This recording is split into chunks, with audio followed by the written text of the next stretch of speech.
Então, o Evangelho de Marcos, capítulo 16, a partir do versículo 14. A palavra do Senhor diz assim: mais tarde Jesus apareceu aos 11 enquanto eles comiam. Censurou-lhes a incredulidade e a dureza de coração, porque não acreditaram nos que o tinham visto depois de ressurreto. Então Jesus aparece para esses discípulos quando eles estão comendo, e Jesus critica o quê? A incredulidade e a dureza de coração, porque eles não acreditaram naqueles que já tinham o visto. E disse-lhes: vão pelo mundo todo e preguem o evangelho a todas as pessoas. Quem crer e for batizado será salvo, mas quem não crer será condenado. E esses sinais, repita comigo, esses sinais seguirão os que creem.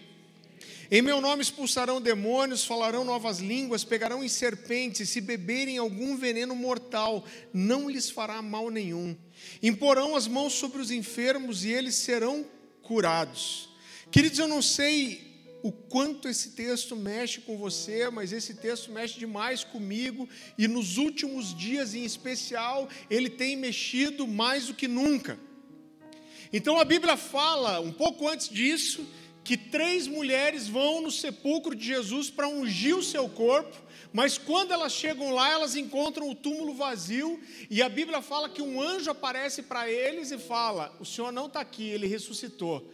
E esse anjo manda essas mulheres irem até a região da Galileia e avisarem os discípulos para que ficassem lá esperando Jesus.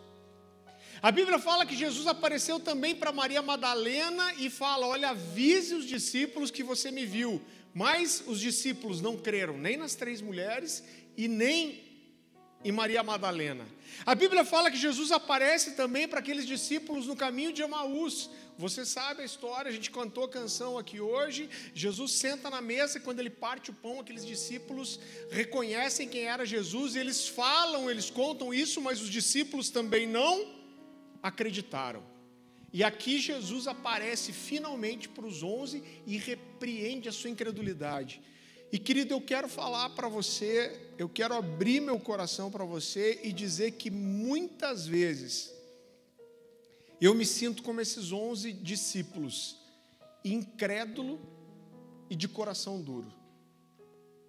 E Jesus aparece para esses homens e repreende a dureza do seu coração, a incredulidade deles, mas logo depois Jesus fala: ó, vão pelo mundo e preguem o evangelho a toda criatura.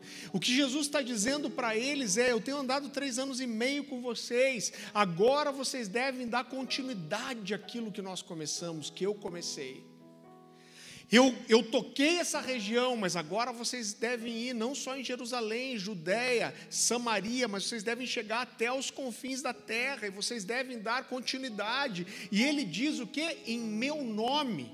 Quando ele diz em meu nome, ele está dizendo: vocês devem dar continuidade, vocês serão os meus representantes. E Jesus faz uma lista de coisas que aqueles homens deveriam fazer.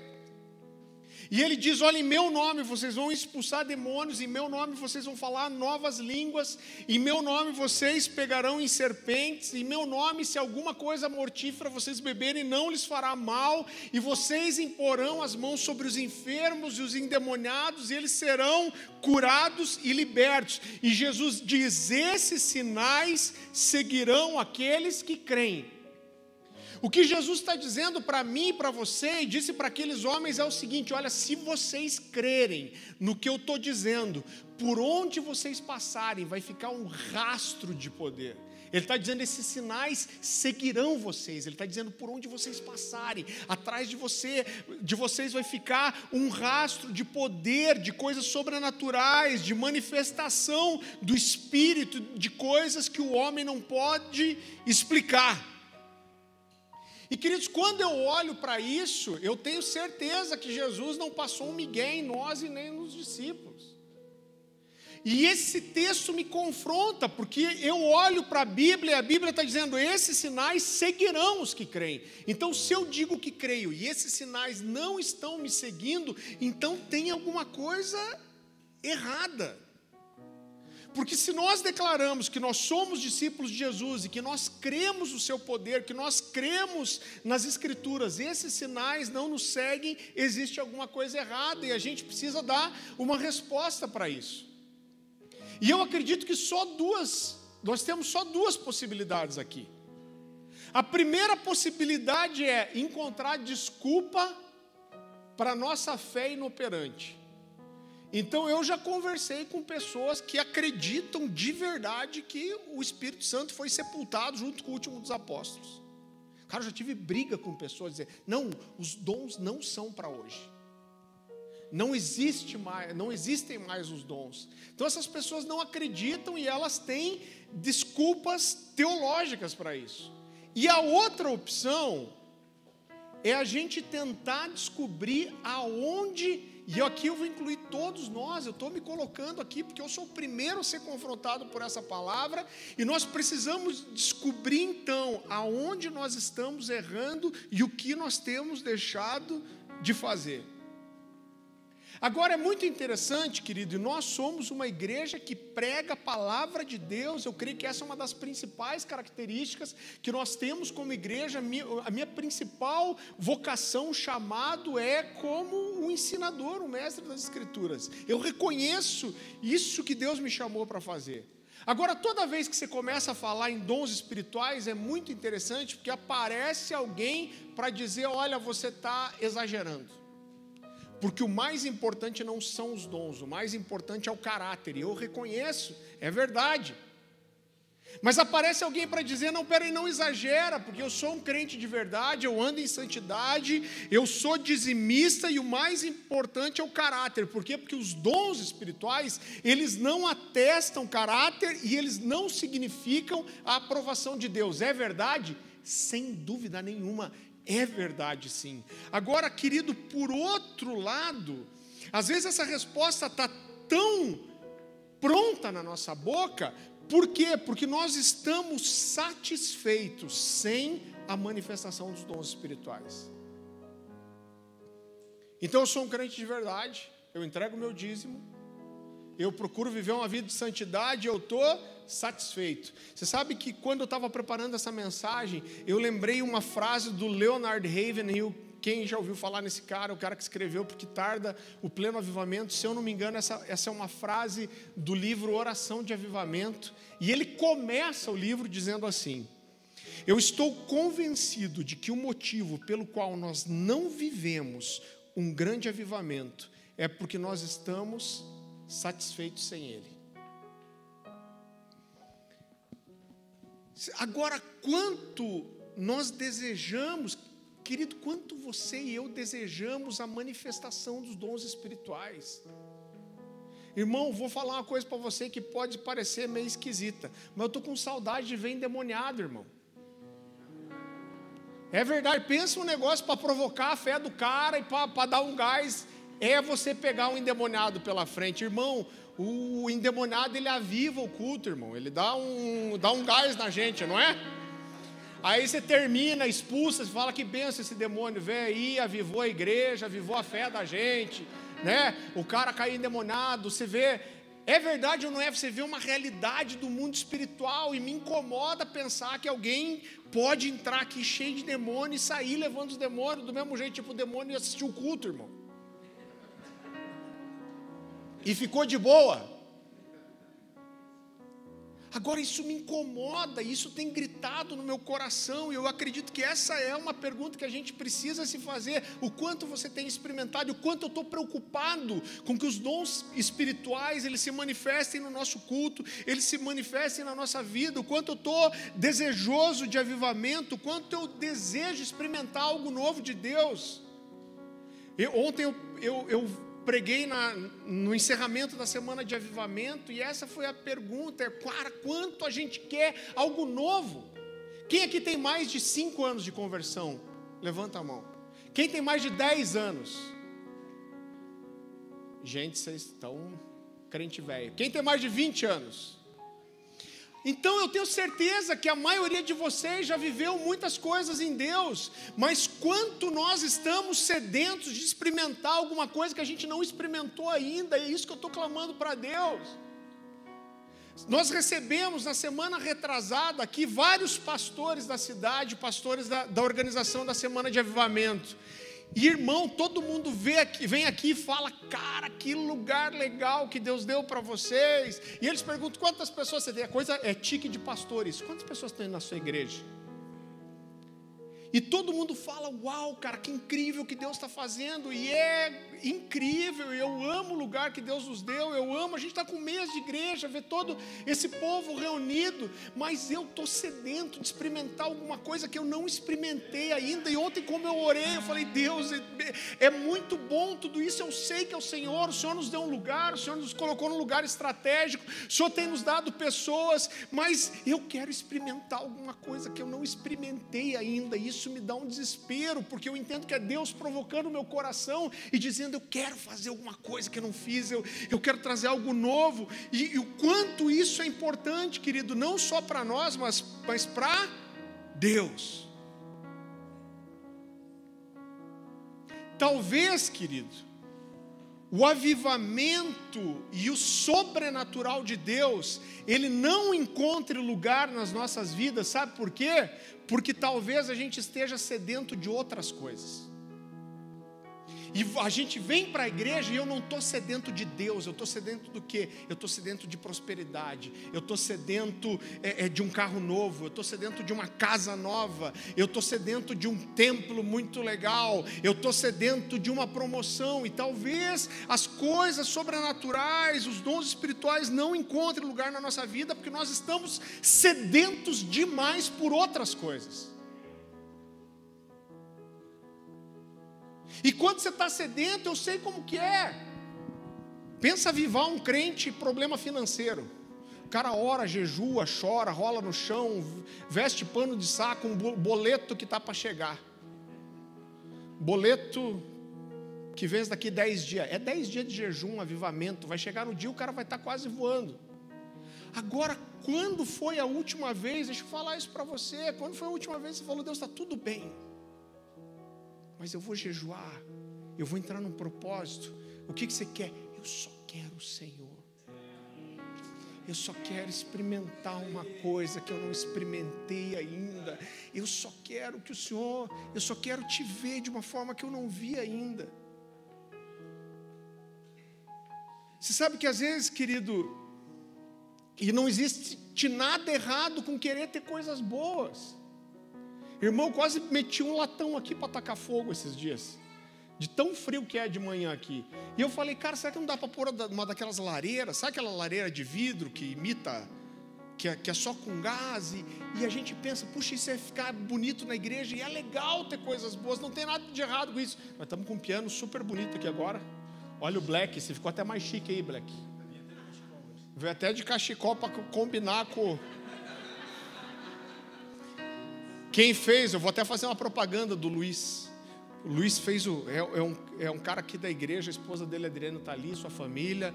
Irmão, se você quiser fazer um piso bonito na sua casa, fazer alguma coisa de madeira de demolição, o Luiz é um cara super talentoso, que fez o palco, fez esse piano aqui. Eu até tirei uma foto hoje e mandei para o Black. Braguinha, você sempre pede para eu tirar uma foto para postar no site depois. Eu vou até me apoiar aqui, ó, com a Bíblia na mão assim. Se tirar uma foto para ir na capa do... Então não é, claro que é bom ter coisas boas, mas o que acontece é que muitas vezes a gente está tão preocupado com a temperatura que vai ter, a iluminação que vai ter, com quem vai vir ministrar, e não tem nada de errado com isso. É legal trazer pessoas que nos abençoam, é legal trazer bandas legais, é bom trazer pregadores bons, a gente fica preocupado com quem a gente vai trazer para ministrar, com quem vai vir no culto, mas às vezes a gente se preocupa tanto com essas coisas e a gente não se preocupa tanto com se Jesus vai estar no culto.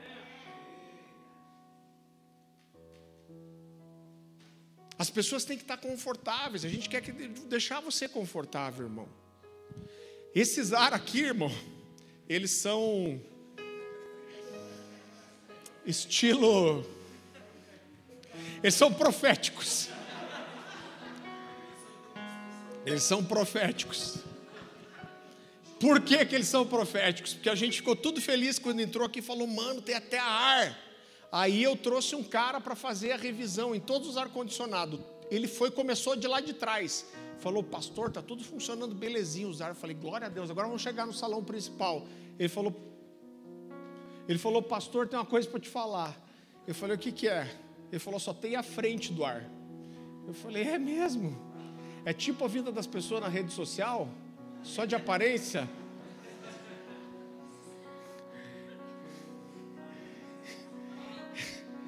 Irmão, não tem a máquina do ar-condicionado, tem só a frente. Tem um só que tem a máquina, não tem tubulação. Então a gente quer fazer funcionar o ar-condicionado, queremos. É para Deus ficar fresquinho depois? Não, irmão, o ar-condicionado é para você. E não tem problema nenhum com querer ter as coisas boas. Só que muitas vezes a gente não está satisfeito sem o ar quente, a gente não está satisfeito sem um som melhor, a gente não está satisfeito com uma iluminação, mas a gente está satisfeito se Deus não se manifestar no culto.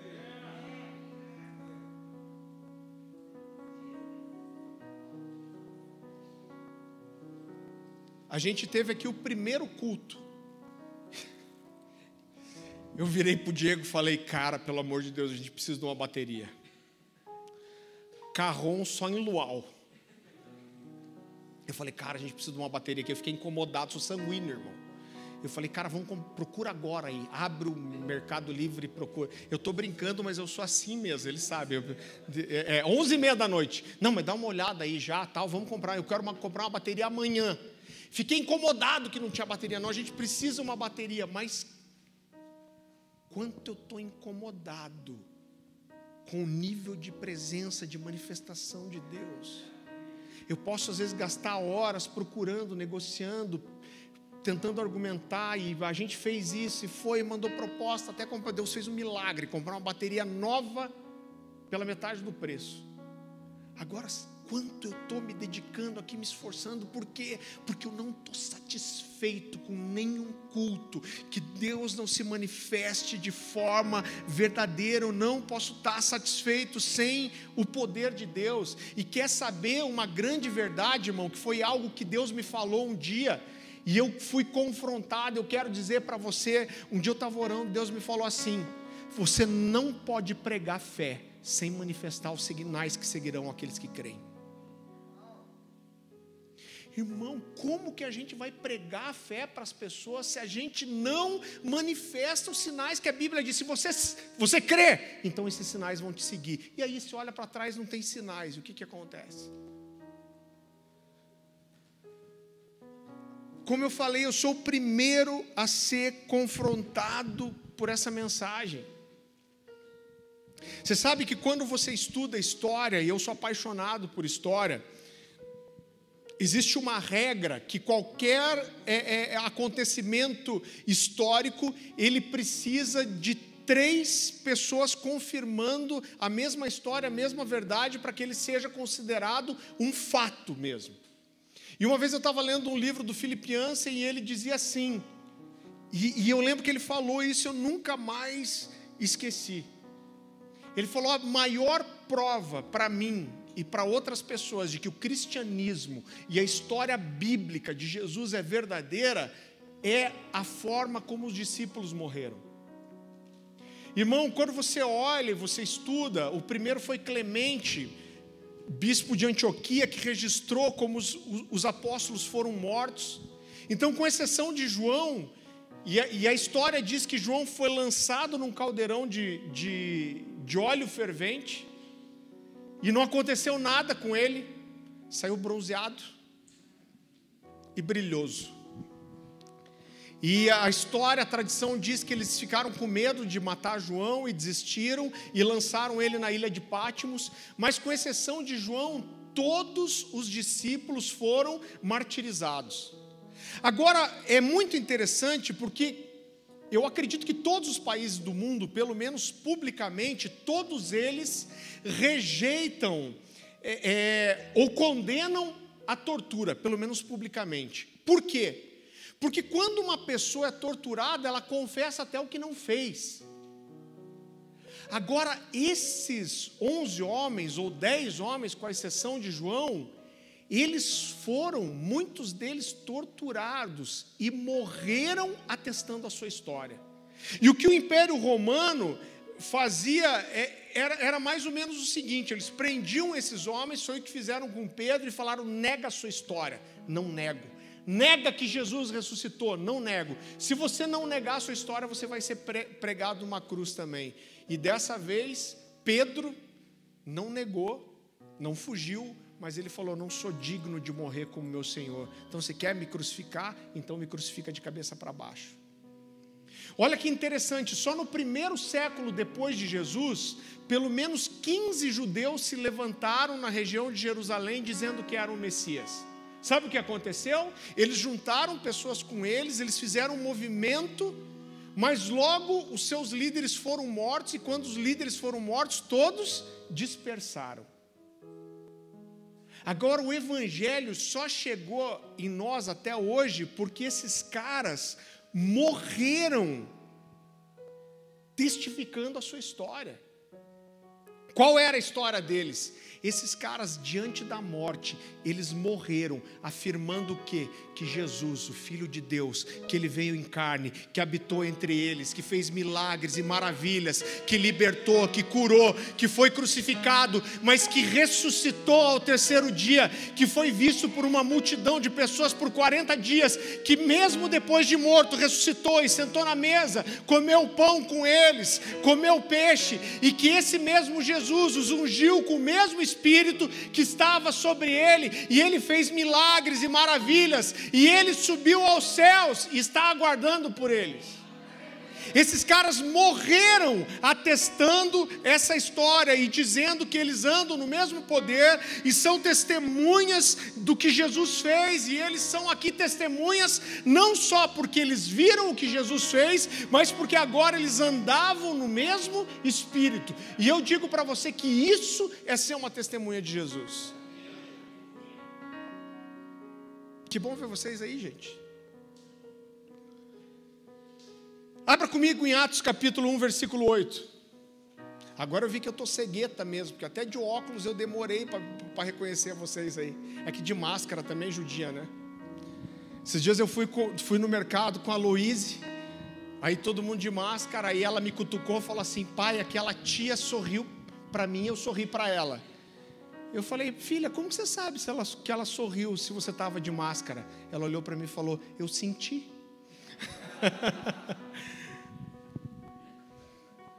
Eu senti o sorriso de vocês. Atos capítulo 1, versículo 11. Jesus disse aos discípulos: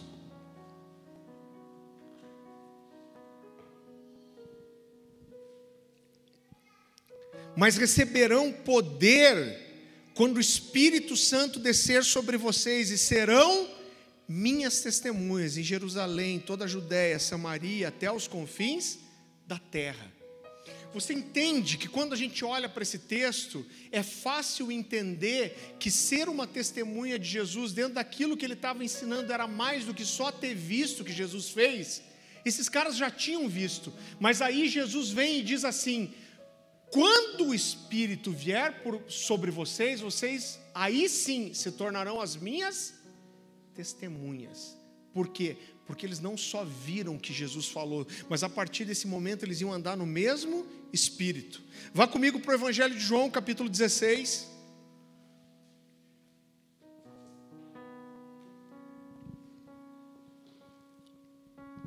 Jesus está falando aqui sobre a vinda do Espírito Santo ainda, e ele diz: mas eu lhes afirmo que é para o bem de vocês que eu vou. Se eu não for, o conselheiro não virá para vocês, mas se eu for, eu o enviarei. Sabe o que mexe com o meu coração? Cara, a gente está falando de Jesus, mas nesse momento, com essa frase, sabe o que Jesus faz? Ele prioriza a presença do Espírito Santo. Então Jesus estava andando há 3 anos e meio com esses caras, ele morreu, ressuscitou, ficou aparecendo para eles durante 40 dias, e depois Jesus chega para eles e fala: cara, agora eu preciso ir. Por quê? porque se eu não for, o Espírito não vai vir, mas se eu for, eu enviarei o Espírito. E o que Jesus está dizendo é, a partir de agora, nesse momento, é mais importante que a presença do Espírito Santo esteja aqui do que eu esteja. Por quê? Porque quando ele vier sobre vocês, o Espírito, a ação do Espírito sobre vocês fará de vocês as minhas testemunhas. E a minha pergunta para mim mesmo e para você é: que tipo de testemunha nós temos sido? Que tipo de Jesus nós revelamos ao mundo? Querido, olha como é profundo isso aqui. Eu queria que você pensasse nisso agora. Você sabe que eu nasci na igreja e eu sou pastor de tempo integral há mais de 10 anos, e você acaba perdendo os relacionamentos que você tem com pessoas que não são cristãs.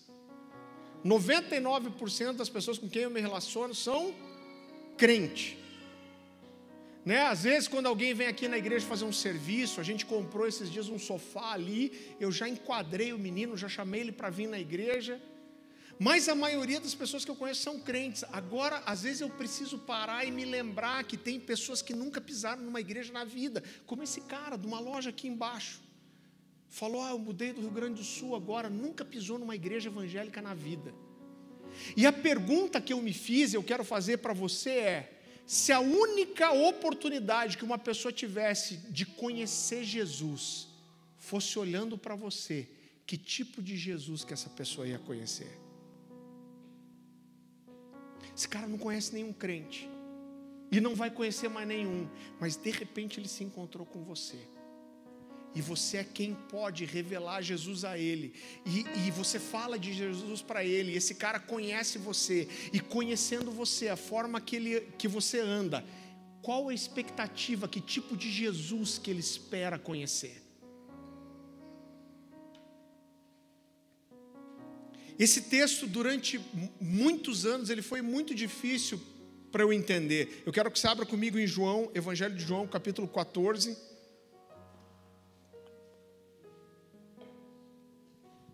Versículo 12. O Senhor Jesus diz assim, e é muito interessante porque ele começa dizendo, eu acho que Jesus sabia que ele estava falando uma coisa que era difícil de acreditar. Então ele começa afirmando que aquilo que ele diz é verdade. Então o texto começa assim, digo-lhes a verdade. Aquele que crê em mim fará também as obras que eu tenho realizado, fará coisas ainda maiores do que essa, porque eu estou indo para o Pai.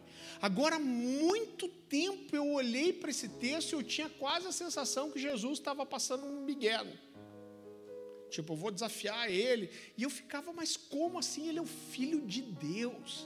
Ele é Jesus. Como eu posso fazer obras maiores do que a dele? Mas quando eu comecei a estudar as Escrituras, eu entendi do que Jesus estava falando. Vá comigo para Atos capítulo 10,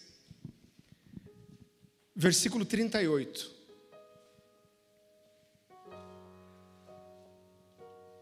A palavra do Senhor diz assim: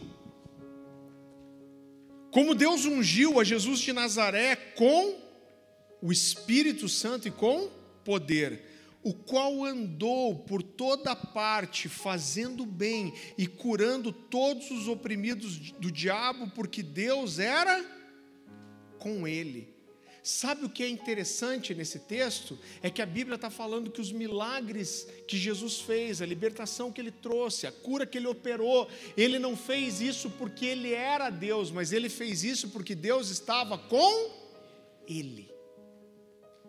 Então ele está dizendo assim, a forma que o Espírito de Deus ungiu a Jesus com autoridade e poder, e ele operou todas essas coisas porque Deus estava com ele. E você já pensou que esse mesmo Espírito que estava com Jesus é o mesmo Espírito que veio no Pentecostes, que está sobre mim, sobre você agora? Então, para que nós sejamos testemunhas de Jesus, a gente precisa não só saber o que ele fez, mas nós somos chamados a andar no mesmo Espírito. Abra comigo em Colossenses capítulo 3.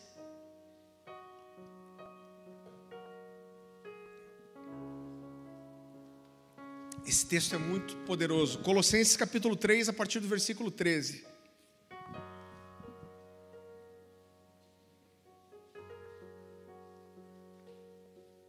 palavra do Senhor diz assim: e a vós outros que estáveis mortos pelas vossas transgressões e pela incircuncisão da vossa carne, vos deu vida juntamente com ele, perdoando todos os nossos delitos, tendo cancelado o escrito de dívida que era contra nós e que constava de ordenanças, o qual nos era prejudicial, removeu inteiramente, encravando na cruz e despojando os principados e as potestades. Olha só como esse texto é poderoso.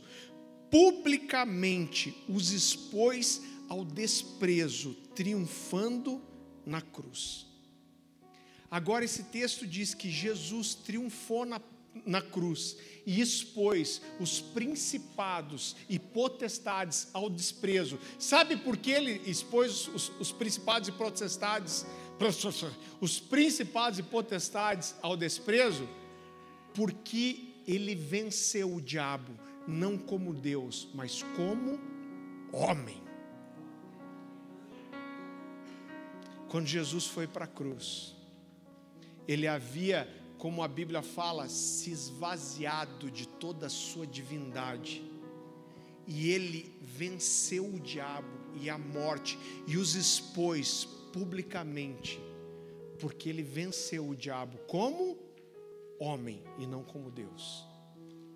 E ele está dizendo: esse mesmo Espírito que está sobre mim, ele está sobre você. Isso, é claro, não fala só sobre poder, fala de amor, de humildade, de perdão, de compaixão, mas fala também de poder. Quando Pedro e João curam aquele paralítico na porta formosa do templo, a Bíblia fala que esse homem era conhecido, há muito tempo ele mendigava ali, e de repente, quando Pedro e João estão chegando no templo para a oração da tarde, aquela era a porta mais conhecida, a porta principal do templo, e ele pede: olha, vocês têm alguma coisa para me dar? E João fala: eu não tenho ouro nem prata, mas o que eu tenho eu te dou, levanta e anda. A Bíblia diz que esse cara, ele sai correndo, ele vai passando por vários portais que tinham no templo, e ele era conhecido, ele provavelmente mendigava ali desde criança, e um alvoroço vai se formando, as pessoas vão se juntando, e todos eles estão vendo o milagre, e a Bíblia diz que de repente Pedro levanta e começa a falar de Jesus. Quando isso acontece? Quando ele começa a falar depois de uma manifestação de poder. Esse aqui é o primeiro milagre. Claro que no batismo houveram as línguas de fogo, mas esse aqui é o primeiro milagre registrado depois do Pentecostes. E olha o que Pedro diz.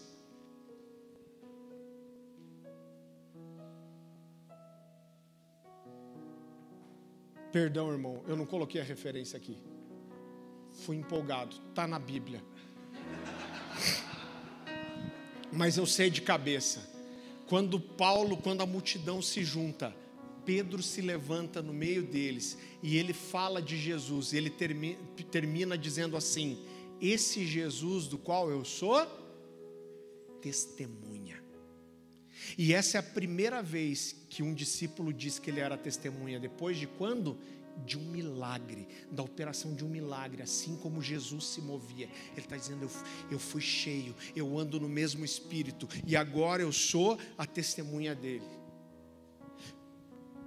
Paulo falando aos Coríntios, 1 Coríntios, você não precisa abrir, capítulo 2, versículo 4, ele está falando da forma que ele chegou para pregar aos Coríntios, e ele diz assim: a minha palavra, a minha pregação não consistiram em linguagem persuasiva de sabedoria, mas em demonstração do Espírito e de poder. Jesus na frente do túmulo de Lázaro. Irmão, esse texto é muito engraçado, irmão. Porque Lázaro morre, a Bíblia diz que Jesus chega na frente do túmulo de Lázaro e ele ora em voz alta: Senhor, Pai, se tu me ouves. Aí ele faz um parênteses: eu sei que você sempre me ouve, mas eu estou falando assim só para eles crerem. Por quê? Porque os milagres, queridos, eles testificam, eles afirmam aquilo que a gente prega. É claro que a pregação ela é mais importante do que o milagre, mas o milagre não é dispensável. Por quê? Porque ele testifica, ele testemunha o sobrenatural que você está pregando. Eu quero que você abra comigo em Atos capítulo 14, versículo 1.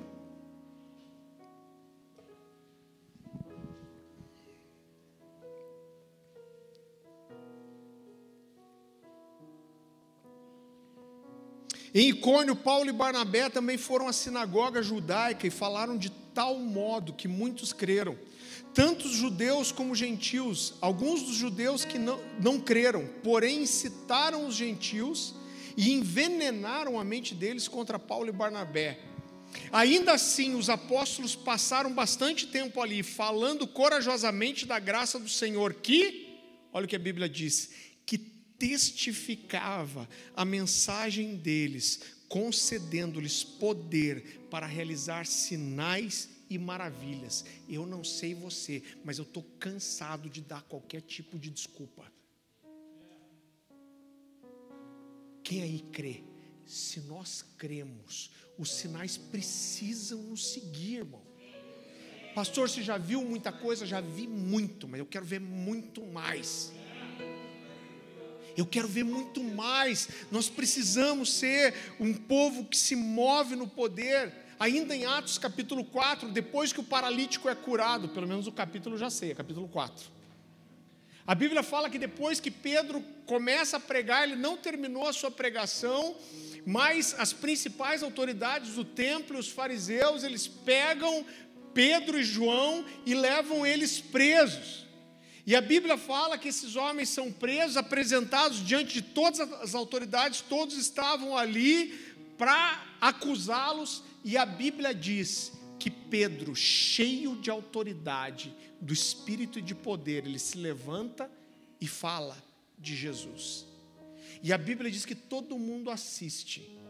E a Bíblia diz que eles se cutucavam e estavam impressionados em como homens incultos falavam com tanta autoridade. E a Bíblia diz uma frase assim: e eles tiveram que reconhecer que aqueles homens haviam estado com Jesus.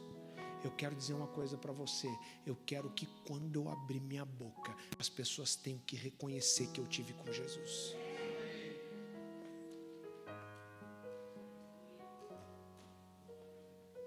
Ser uma testemunha de Jesus é levar as pessoas a perceberem que a gente teve com Ele. Querido, eu quero contar uma história para você rapidamente. Eu não quero falar disso de forma pejorativa, a intenção foi boa. Mas alguns anos atrás, quando eu estava lá na comunidade Alcance, ainda fazia parte do corpo de pastores, um dia o pastor Marciano, ele teve uma ideia que parecia muito boa. Ele juntou nós os pastores, e ele falou: gente, eu tenho uma ideia. Falou: a gente tem oração na igreja todo dia, acho que era das 7h30 a 1h30 da tarde. Das 7h30 da manhã a 1h30 da tarde. E ele falou: a partir da semana que vem, todos nós, os pastores, vamos vir aqui para a igreja às 10h30 da manhã e vamos ficar orando acho que era às 10 horas. E vamos ficar orando aqui na igreja das 10 às 11. Ele falou: é importante por quê? Porque nós estamos mostrando para a igreja que nós estamos orando, nós estamos dando testemunho, nós estamos dando exemplo, e a gente vai ter a oportunidade de orar junto também. Quando ele trouxe essa ideia, todo mundo topou. Agora, qual era a minha realidade? Eu normalmente acordava 8h30 da manhã para ter devocional e ficava no devocional até 12h30. E eu procurava ficar em oração, leitura da palavra, 4 horas. Só que aí eu tinha que estar 10 horas na igreja. Para estar 10 horas na igreja, eu tinha que sair 9h30 da minha casa.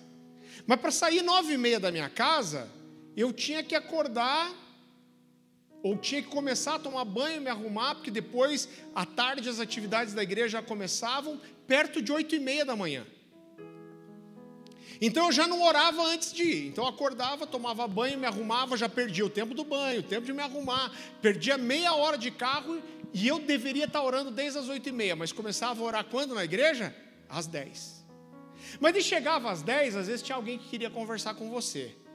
E a gente ia orar às 10, mas às vezes a gente fazia uma roda para orar, nós os pastores, e acabava falando de coisa da igreja, falando de outra coisa, dizendo o que tinha acontecido, e de repente estava 11 horas, aí eu tinha que voltar para casa. Atendia alguém, falava, me despedia, chegava em casa quase meio-dia. E aí 12h30 tinha que começar a arrumar as crianças para ir para a escola. E queridos, a gente ficou um ano assim. E eu quero dizer para você, eu quero confessar para você que a minha vida devocional foi por água abaixo. E o cara que podia separar 4 horas para estar no devocional, de repente não estava orando meia hora na igreja. E eu estava me sentindo uma fraude, aquilo foi acabando comigo, por quê? Porque quando eu sonhava em estar no ministério em tempo integral, a primeira coisa que vinha na minha cabeça não era ser um pastor, não era pregar, não era a primeira coisa que vinha ao meu coração, eu vou ter tempo com Deus. E de repente eu olhei para mim e falei, cara, eu tenho tempo integral agora, eu oro menos do que eu orava antes de ser pastor. E eu lembro que chegou um dezembro, a gente foi fazer uma última reunião de presbitério, a gente estava aqui no Madalosso, aleluia, era um sinal já.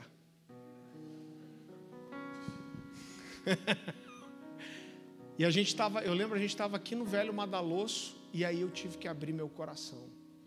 Eu falei, gente, posso falar uma coisa para vocês? A minha vida devocional foi por água abaixo, e eu estou me sentindo vazio. E vai uma meia dúzia de gato pingado na igreja orar, e os caras que veem a gente orando lá são sempre os mesmos. E esse sentimento, eu falei, eu sei que a motivação foi correta, todo mundo estava com o coração certo, a gente achou que ia ser uma ideia genial, e tanto que eles me entenderam que a obrigatoriedade de orar na igreja acabou naquele dia.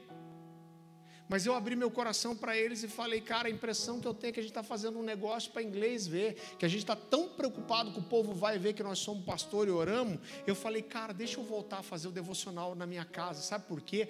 Porque se eu gastar 4 horas por dia orando, quando eu abrir minha boca, eles vão ver que eu tive com Jesus. Quando eu me sentar para um aconselhamento, eles vão ver que eu tive com Jesus. Quando eu falar das escrituras, eles vão ver que eu tive com Jesus. Por quê? Porque ser uma testemunha de Jesus é poder fazer com que as pessoas percebam que você esteve com Ele, que você anda no mesmo espírito que Ele.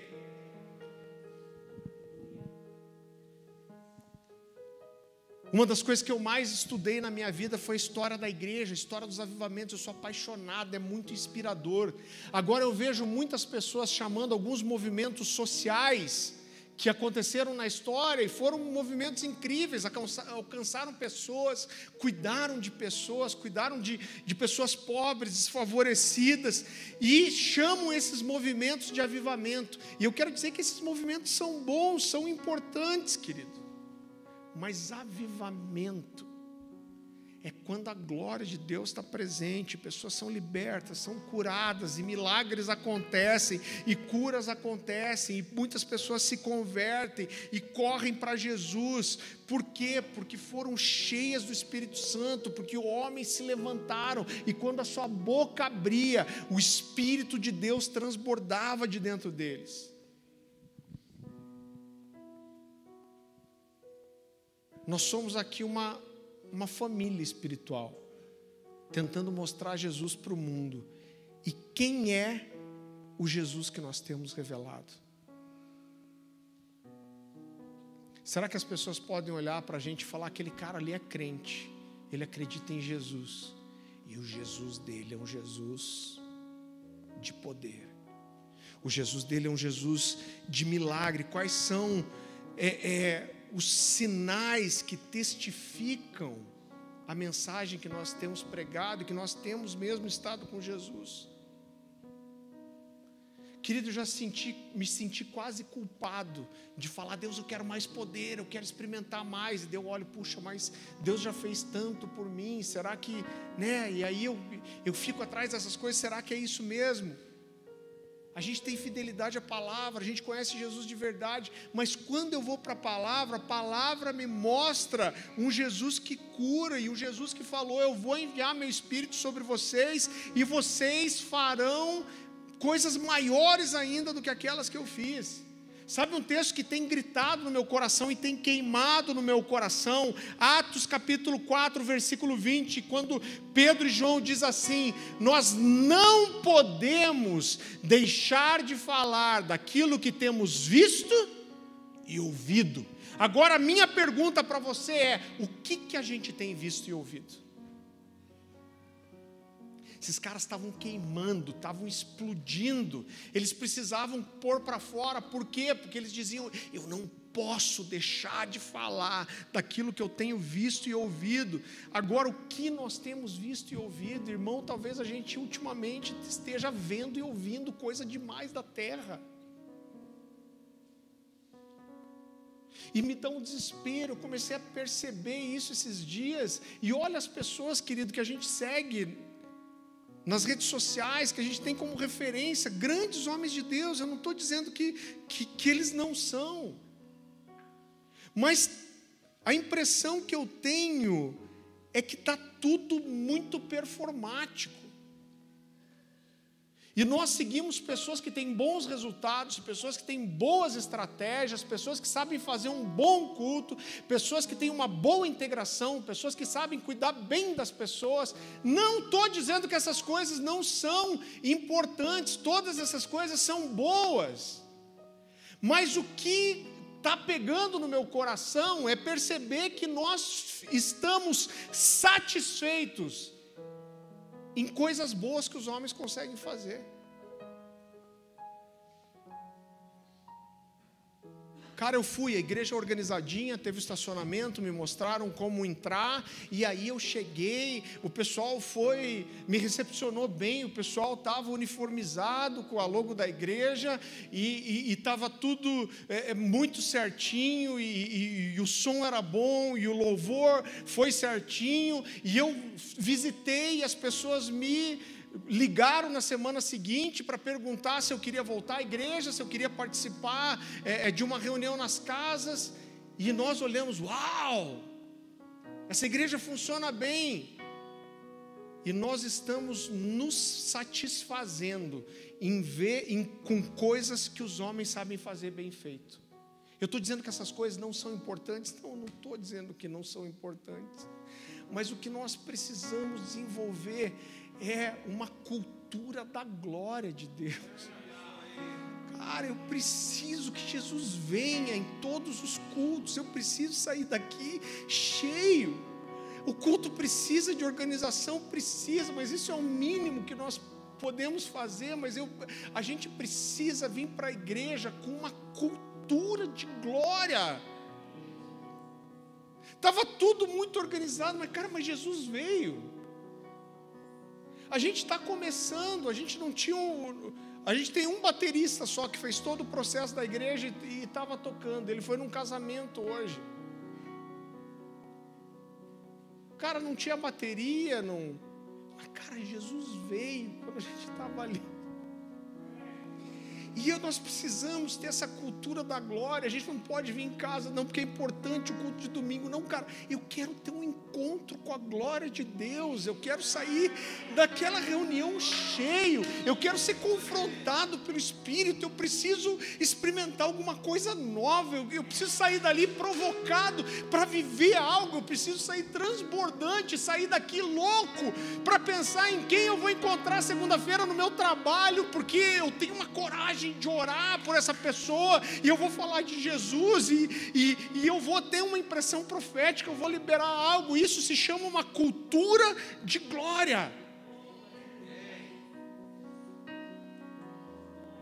Cara, a gente vai se preocupar com as outras coisas, precisa ter organização, precisamos ter uma licença de bombeiro, a gente está correndo agora para ter licença para pôr bem mais pessoas aqui, tudo isso precisa ser feito. Mas eu preciso estar muito mais preocupado com que Jesus esteja aqui do que com qualquer outra coisa. Uma cultura de glória, uma cultura de glória. O Senhor tem me falado essa semana inteira, quando eu venho para cá, e eu tenho um monte de coisa para resolver, não tem ninguém de tempo integral, irmão, eu faço tudo, até comprar um papel higiênico para a igreja a gente compra. Mas eu tenho sentido Deus falar comigo, enfia sua cara no chão aí. Esteja comigo, me procure. Não é isso que essas coisas vão acontecer. Você está preocupado demais com as coisas que não são as mais importantes. Mas a gente precisa que Jesus esteja aqui, que quando você sai da sua casa, você saia para ter um encontro com a presença, com a glória de Deus.